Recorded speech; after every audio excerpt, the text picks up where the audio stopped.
Hey everyone, this module we're going to speak about finances. Now this is scary for a lot of people because I knew my finances were an absolute disaster when I was in active addiction.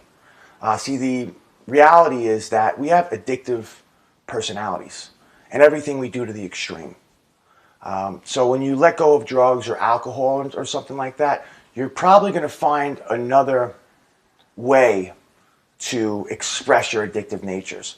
And that might turn into a gambling addiction or a buying things on Amazon. People get used to things and they just go obsessive about it. And I've seen it happen to a lot of people. Yeah, 100%. I'm one of those people. When I was about, I don't know, maybe a year and a half into my sobriety, I developed a gambling addiction. It happened very slowly but surely. I remember I was starting to bet on sports. Just as a small little hobby, I didn't think it was going to blossom into this big thing. And let me tell you, the gambling addiction, I didn't know what was worse, the gambling addiction or my drug addiction. I'm 100% serious. It was brutal. And so Kevin's 100% right. Our relationship with our finances is so unhealthy because whenever money was coming in for me, I looked at it as this is my supply. Yeah. This is how I'm going to get high. I looked at money simply as a tool to use, and so our relationship it's dangerous. Yeah, and like Connor said just now, we're very irresponsible with our money. As soon as we get it in one hand, it goes out the other, and we're going to find an outlet to spend it on. If it's not drugs, it's going to be something else. Yeah. So we really need to get responsible and understand money. If you want to have money, you need to study it, and we're going to teach you a few different things in this module about it.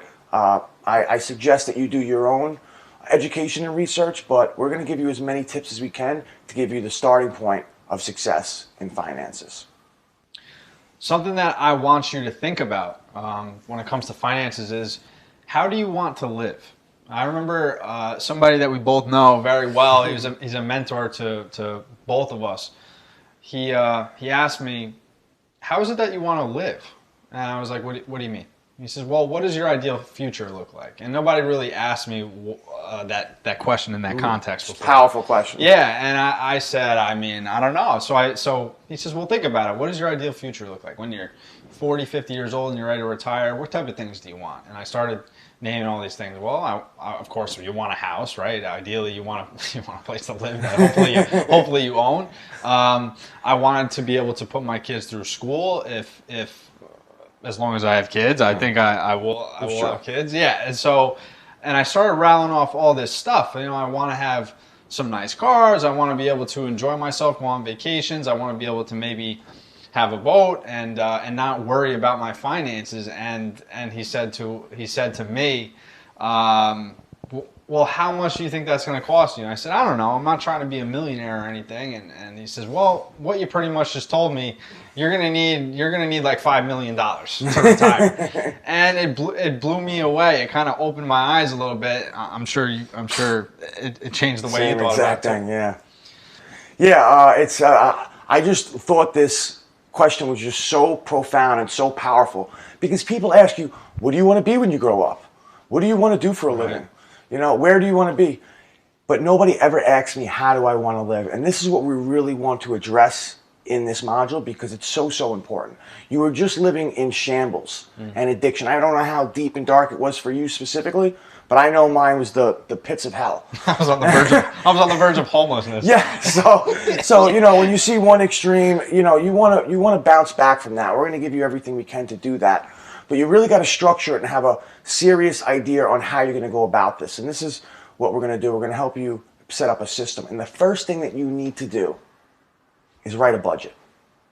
It's a very simple thing, but not many people think about it. Nobody really sits down and most people don't write down how much money you make, how much money you pay for rent and for your car and for your phone and for Netflix and Hulu, how much money you spend on groceries and gas and insurance and all of these little teeny bills, every single little bill.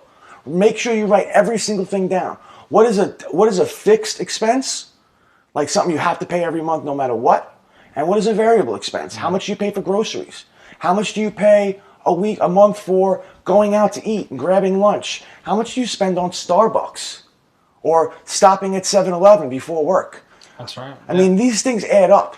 You know, you spend $5 a day at Dunkin' Donuts or Starbucks, which is on the cheaper end. Yeah. That's $150 a month. Just on coffee. Yeah. And that's just one part of your life. And these things add up, and we don't even realize it. Those little $1, $2 a day things that we spend on money add to immeasurable amounts over a year. It's financial death by 1,000 paper cuts. Yes. So what I want you to do is write all these things down so you have it clear in front of your head, and figure out if you have a net profit at the end of the month, or are you in the red?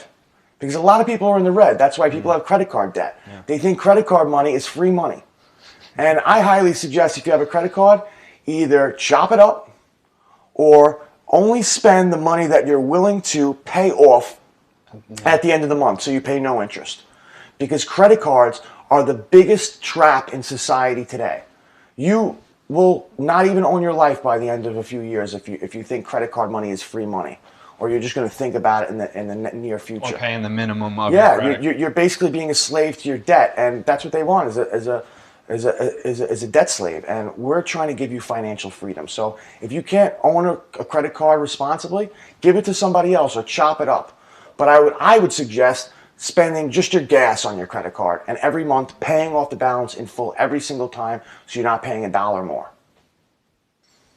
So something that's really important that Kevin just touched on a little bit is where are you spending your money? A lot of people are terrified to do a budget because they don't really want to see where their money is going each and every month. I know the first time I did a budget, I was like, it's a mess. I was not excited about it. Let me tell you that. But it also was the start to me getting out of debt, because I have some stories of getting out of debt myself. But the reason why we're pushing a budget on you is because it's the starting point. And so you really got to look at, where can you cut your spending?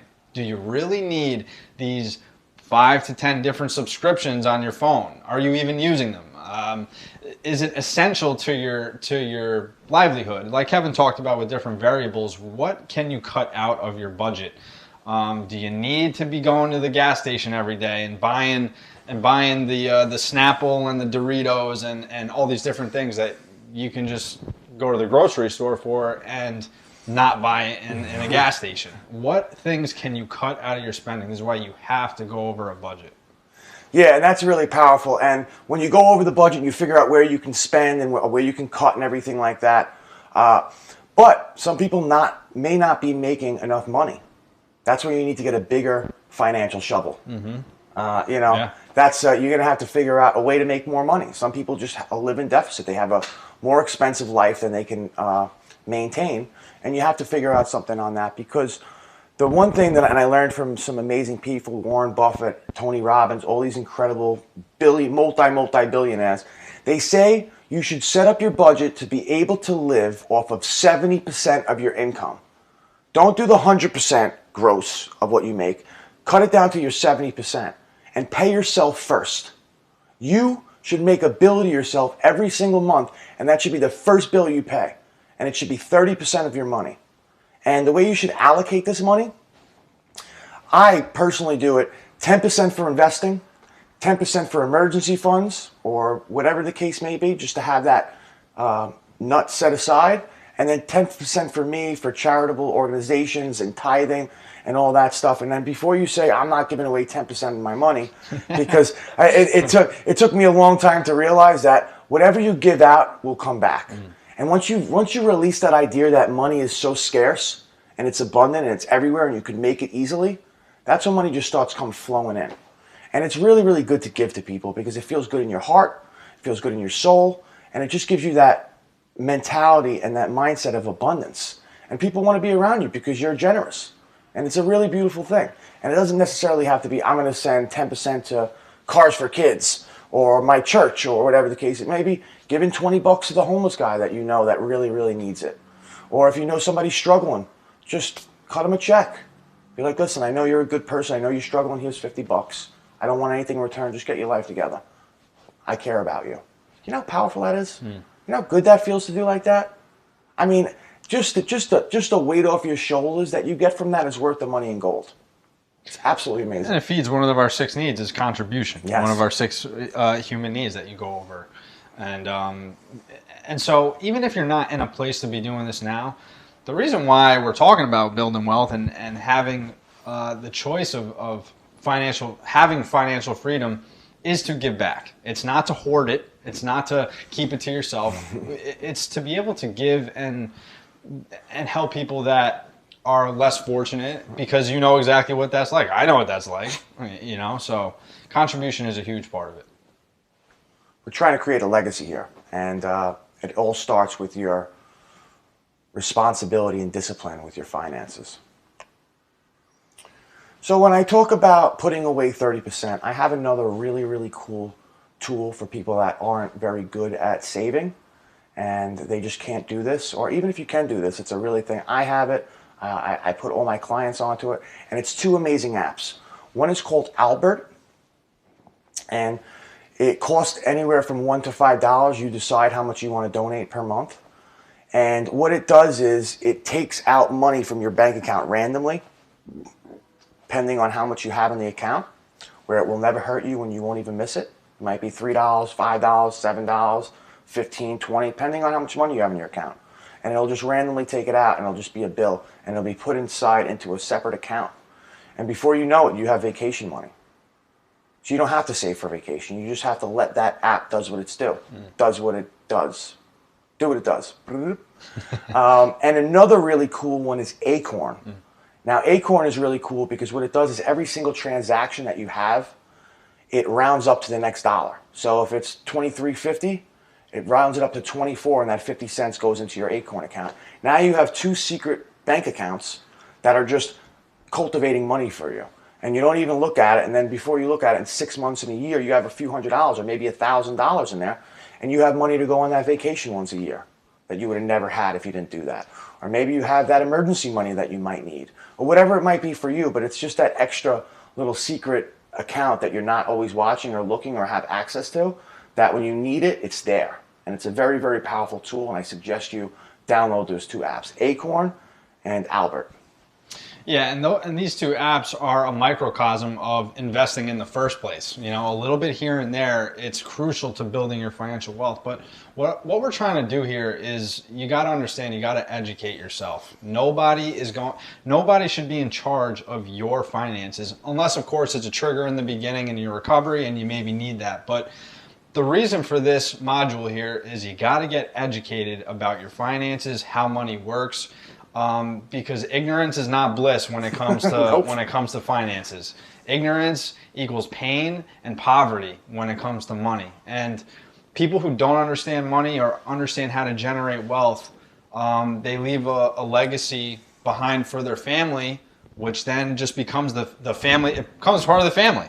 Like I know for myself, I did not come from a wealthy background by any means. I mean, I did not have the mindset to build my financial stability or anything like that. So it wasn't until I got educated and I looked into how to build my wealth, how to change the dynamics of my thinking, where I was able to grow. And a lot of people that benefited me was Tony Robbins is one. I know you mentioned him before. He has a book called Unshakable. And Money. Yeah, what's his other book? The first one was Money, and then the second one was Unshakable. Phenomenal book. Right, Money Masters the Game or something. Yeah, like that? the name is Money, and then it's the subtitle is Mastering the Game or something like Gotcha. that. Gotcha. Yeah. Another person that helped me tremendously was Dave Ramsey, and you could find his stuff on YouTube. And I was $35,000 in debt, and I got out in about 10 months following his systems. And he's all business. I mean, he gives you the exact blueprint on how to do it. And like I said, follow him on YouTube, and he's tremendous. Also, Think and Grow Rich, which is a tremendous book for finances as well. That actually changed my life, that book, by Napoleon Hill.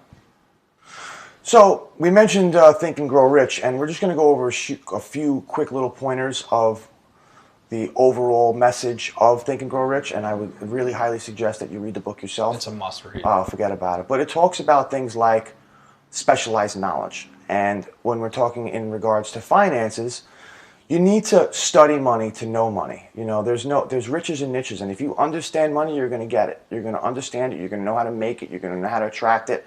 And you have to really learn about it. It's a very, very powerful thing. Another thing that is really good that I learned from it is masterminding. Masterminding is surround yourself with people, like-minded people, that can add value to a specific topic or journey in your life.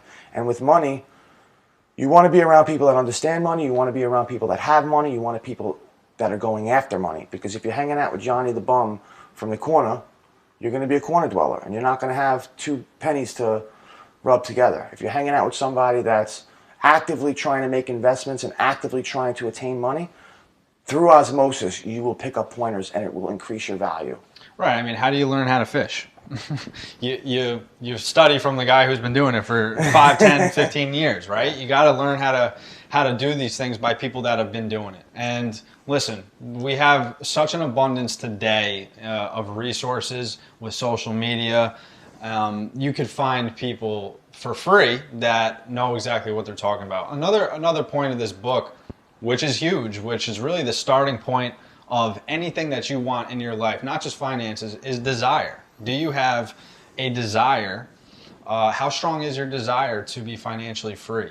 Do you want to go through life just settling at the bare minimum, just meeting your bills, your standard being just getting by? This was my mindset for a long time because this was how I grew up pretty much. But not until I had the desire and Ed asked me the question of how I wanted to live, which really made me start to think. It's like, wow, how do I want to live? Everybody wants to live a certain way, but they don't really visualize it and get excited and build that desire. There's nothing wrong with wanting finances. There's absolutely nothing. It doesn't mean that you're taking away from somebody else because you want to be wealthy and well off. And I think that's one of the biggest misconceptions about getting financially stable. Also, auto-suggestion is another part of that book, and it's about self-affirming that you are attracting money, that you have money in your life, that it's coming to you, that you deserve it, and all these different things. Because the fact of the matter is money is an energy. That piece of paper you have in your pocket technically is worthless. It's just what we say it's worth. And it's an energy. It's what belief is in that money. So you have to believe in money. Money is not the root of all evil. The love of money is the root of all evil. If you value money over other things, it's going to lead you to evil decisions. And another cool thing that I always say is money doesn't make a person bad or evil. Money magnifies the person that you already were. Right. So if you were a terrible, horrible person, you're going to be an even better, terrible and horrible person. If you were a really sweet, generous, loving, caring person, you're going to be exponentially more loving and generous and caring because you have the capabilities to do it. Money is a resource, and we all need this to survive. I am not driven by money, but I'll tell you, money's up there with oxygen and water. 100%, because if you do not have your finances in order, you do not have choice in life. Yeah. It is just that simple. You can look at money however you want, but if you're struggling to get by, you cannot fill other people's cups the way that you would like to. And to be honest with you, one of the biggest, you said you're not a huge you're not driven by money, and I'm not either. I don't wake up in the money and think, how can I in the morning? I don't wake up in the money. I don't just swimming in money when I wake up. I don't wake up in the morning and think, how can I get the next dollar? Yeah. But what I will tell you is when I think about my future, I want to be able to have the capabilities of helping a family member out who's struggling. Maybe something's going to happen to somebody that I love and care about, and I need to be able to foot the bill of a hospital bill. You just don't know what's going to come in life, and if you're not prepared for the things that come financially, it's going to be a struggle. So I just want to share this theory that they've pretty much proven through history and see that it actually is true. If you were to give every single person, see, they say there should be equal rights and everybody should have the same and all that stuff. And theoretically, it sounds great. And I totally agree. Everybody should have abundance. Everybody should have money. But the fact of the matter is, if you were to give out $1 million to every single person in society, within about a year, all of that money would be in the exact hands that it already was in. Because it's a mindset. You know, if you don't look at money the right way, you're going to spend it frivolously, you're going to waste it, you're going to lose it, you're going to do. People that actually understand money know how to obtain it.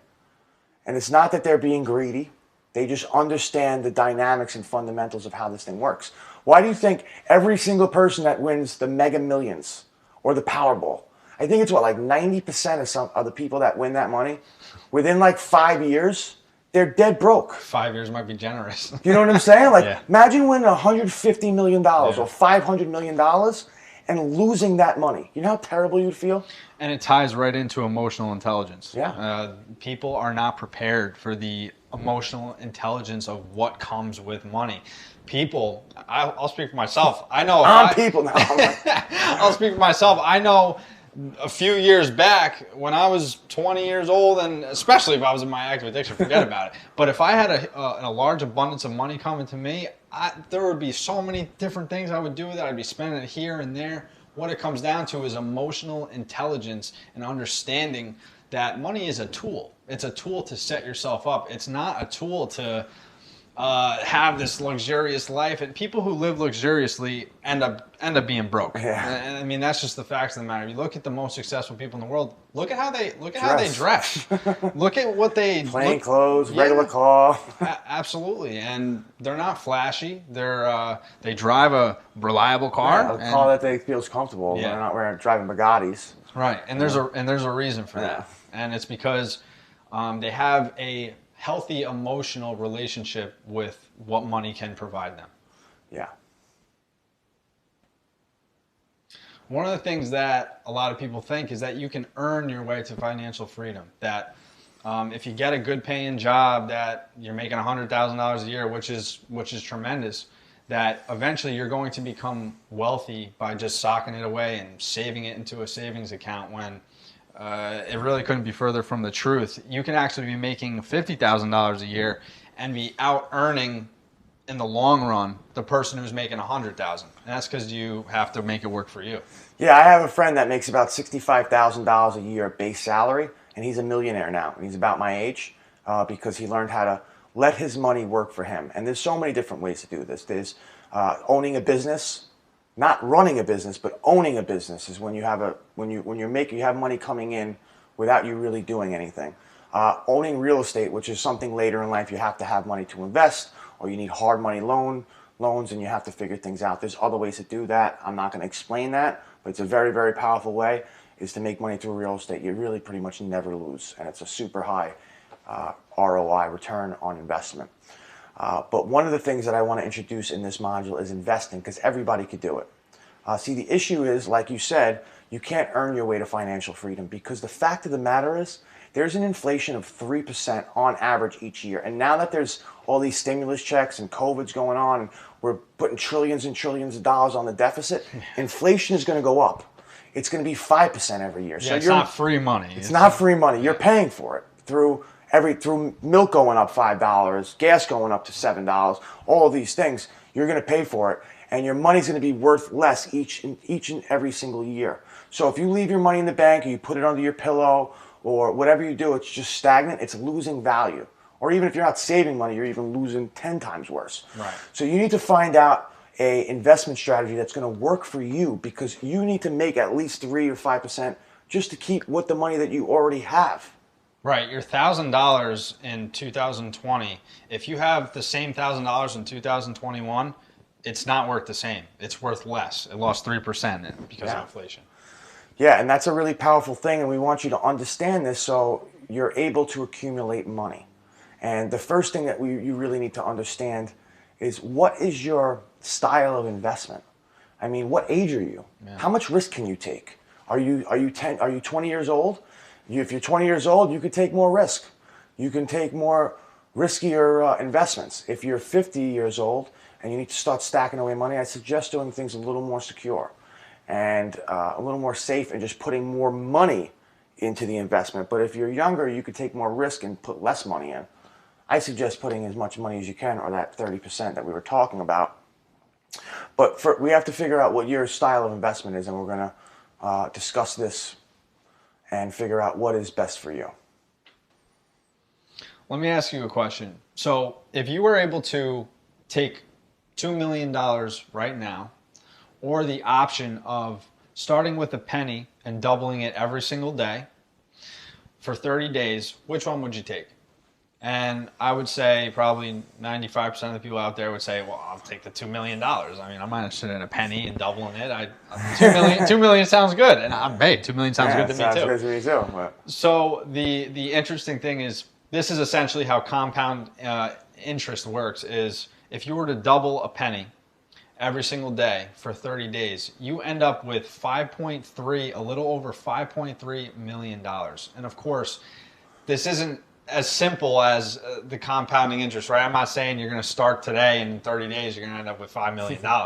But this is how compounding interest works. The more that you make, the doubling of it and the increase in percentage. Even if it's 10% a year.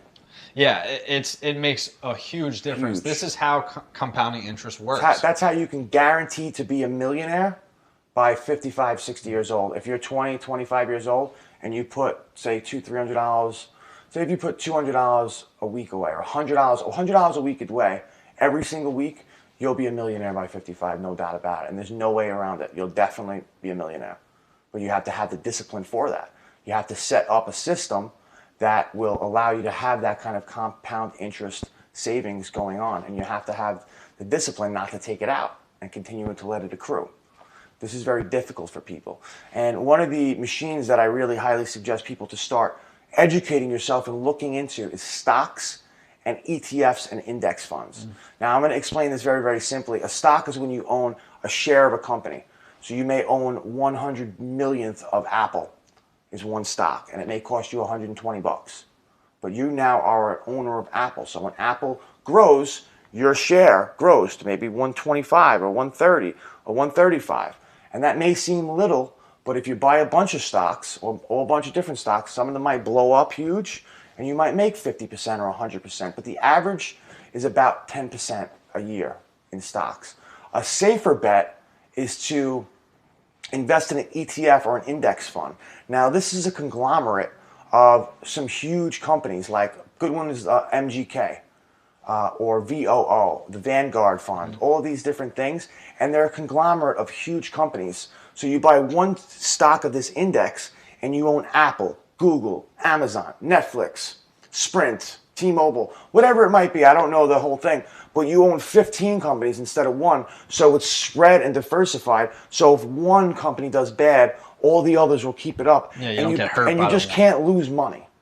It's just a super, super safe way to get compound interest. If you don't know nothing about stocks, I suggest putting your money in an index and forgetting about it and keep putting money in it, because those companies as a whole will never fail. And the fact of the matter is most index funds use super multi-billion-dollar companies that are never going to fail anyway.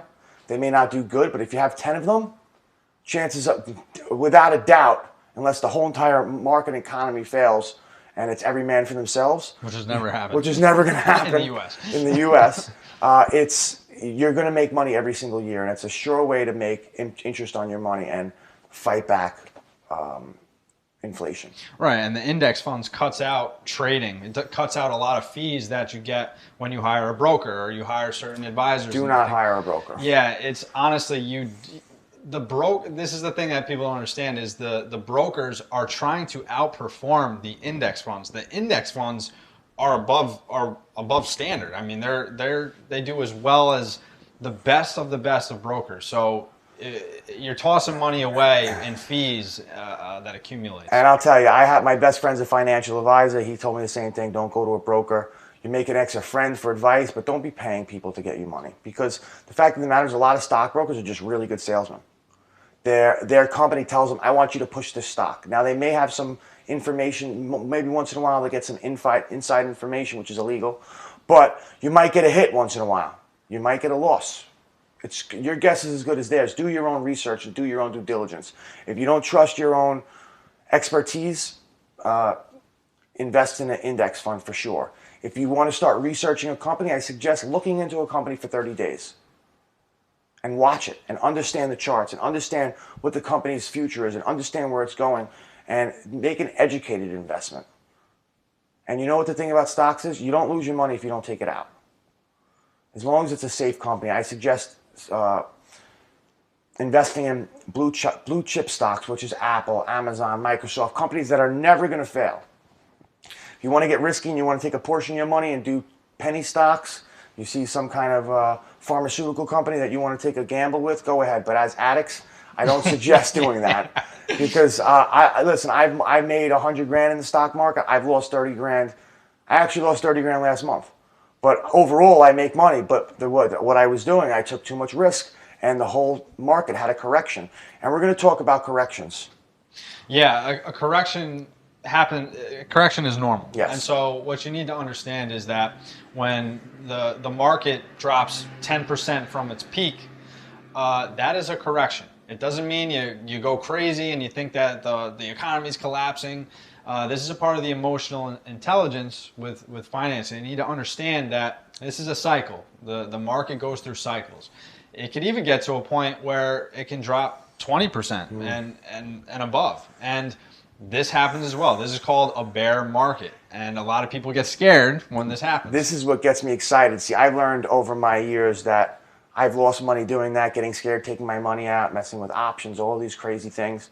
But I get excited when there's a bear market because for me, it's a flash sale. I got 20% discount off of these stocks because undeniably throughout history, anytime there was a 20% bear market or even worse, there was always a bull market, which is a profitable market right afterwards. Every single time. Never just a bear market and then that's it. It goes up. What goes down must come up.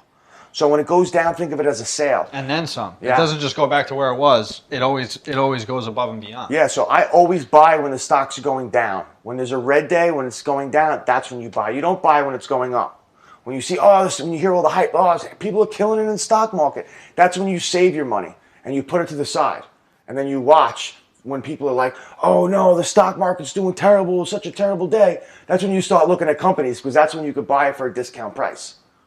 And that's what I would suggest before you even get into the stock market.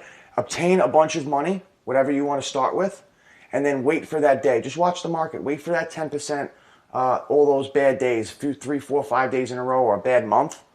And then when everybody's like freaking out that everything is getting really bad, that's when you put all your money in. Absolutely. If you would have put your money in the beginning of this coronavirus thing, when the whole entire market crashed like 50%, you might have made 100 grand in 3 months. Well, and the thing I like to think about is, I think Warren Buffett said, when people are living in fear, that's when you need to get greedy. When people are living in greed, that's when you should be fearful and start to pull back a little bit. And because if you basically go against what the masses do, you'll probably be well off. Now, listen, we're not trying to tell you exactly what it is that you need to be doing. You need to get educated yourself, but we are trying to change the way that you're looking at stocks. A lot of people are afraid to get into the market because they know family members that maybe got hurt by hiring a broker that did them wrong or an advisor. And the idea here is that you got to get educated about how the system really works because it's there for you to make money if you have emotional intelligence and you know how to play it the right way. And a big thing that I want to express to you, this is with working out, this is with money and everything like that. You got to think about it this way. If you have say I'm gonna use $100,000 because it's a round number. If you have $100,000 and you lose $50,000, that's 50% loss. So you only lost half of what you had. But now, for you to get back the money that you had before to get to 100,000, you have to take your 50,000 you have now and increase it by 100%. You gotta double it. Yeah, so people don't understand this mentality. So you don't want to lose money. When you lose money, it's actually double. Because to gain it back, it's always double. And the way that you lose money is pulling it out in the worst time possible. Yeah. People get scared of a bear market or a correction and they pull it out. And the amount of work it takes to get back to where you were. Screwed. Yeah. I've learned some expensive lessons myself. That's why I'm teaching you, because I failed so many times and I want to help you not do that. Right. I've learned emotional discipline and I've learned my strategy, but it took a lot of failure for me to really, really grasp the concept of it. So take my word for it.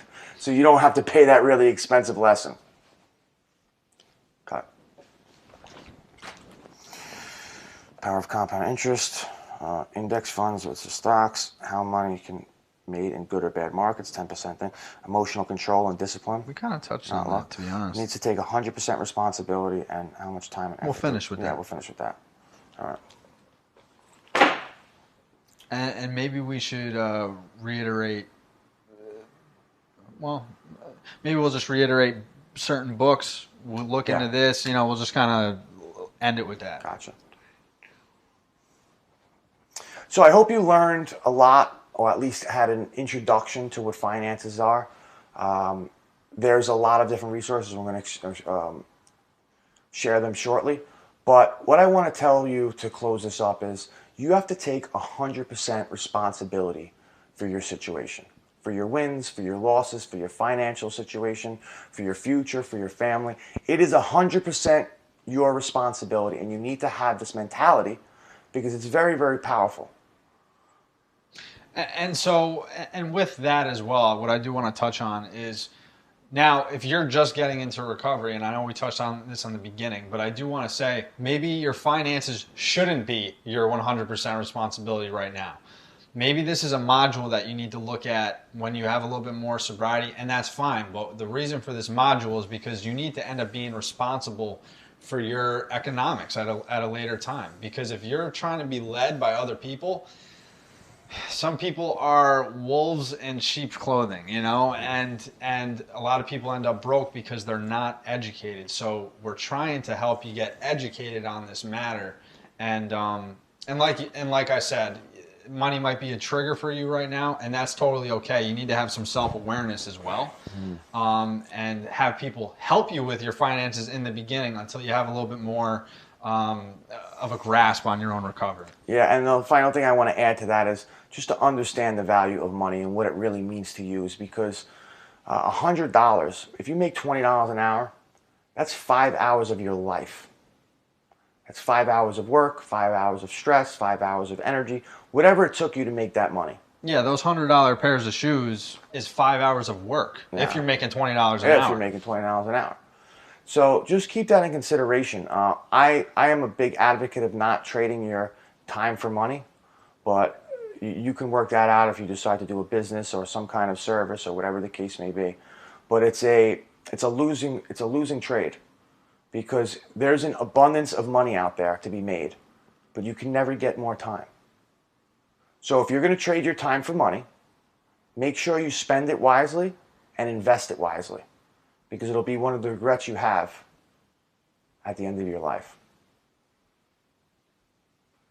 And the last thing, but wait, there's more. I want to share a few different books that you can look into and read and everything. One of my favorite is Money and Unshakable by Tony Robbins. Yeah. 2 fantastic books.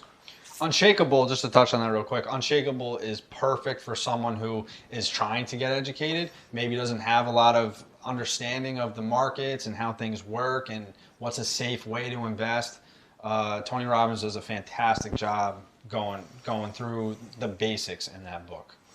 Yeah, and another, my money-making Bible for me is Think and Grow Rich. 100%. I think it should be taught in school. I think, yeah, it should be definitely a semester of school. You should study that book because it's just one of the most richest books that you can ever read when it comes to success, happiness, abundance, and wealth. It completely changed my mindset about what my earning potential is and my mindset towards money. That's by Napoleon Hill, by the way. It's a must read. It really is.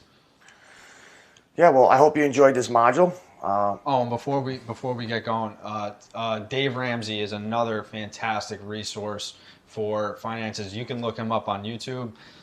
He does have courses and books, but you don't even need to get into that. You can just look him up on YouTube. Again, his name is Dave Ramsey. He helped me get out of, like I said before, $35,000 of debt following his system in about 10 months. And so that is definitely somebody that I recommend. Yeah, well, I hope you guys got something out of this module. Like I said before, this may not be something you want to implement right now, but really keep it in mind and come back to it because there's a lot of gold in this module specifically, and it might set you up for success for the rest of your life. Have a great day, God bless, and I'll see you in the next module.